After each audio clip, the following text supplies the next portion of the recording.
ఈరోజు ఉదయాన్నే ఈతకాయలు కోద్దామని డిసైడ్ అయ్యాం. కానీ మధ్యాహ్నం ఎండ చాలా ఎక్కువ ఉండడంతో ఈవినింగ్ వరకు ఎదురు చూసాం. కొంచెం ఎండ తగ్గాక సరే పోదామని అని బైక్ తీసుకుని స్టార్ట్ అయ్యాం.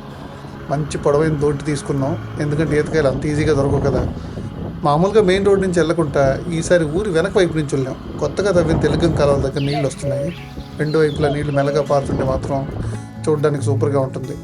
అలా గట్టు మీద బైక్లో నెమ్మదిగా వెళ్తుంటే ఆ చుట్టూ వాతావరణం మాత్రం ఎక్సలెంట్గా ఉంది.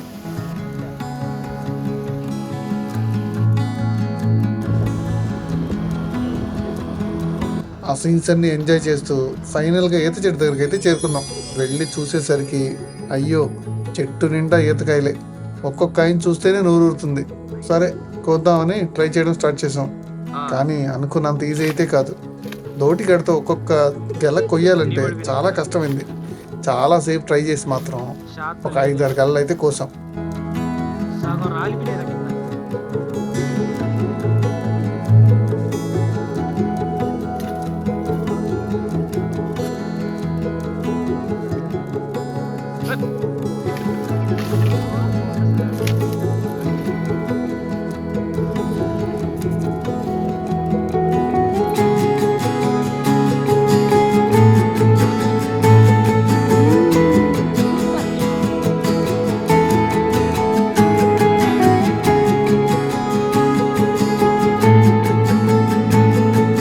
అలా కోసుకుని కాయలు తీసుకుని నెమ్మది ఇంటికి వచ్చేసాం. ఇంటికి వచ్చాక కొంచెం గడ్డి తీసుకొని వచ్చి మొత్తం కాయలు జాగ్రత్తగా కప్పి పండడానికి అయితే పెట్టాం.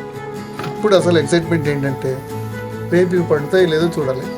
కానీ ఒకటి మాత్రం నిజం, ఒకటైతే టేస్ట్ చేసాం, పండు చాలా బాగుంది.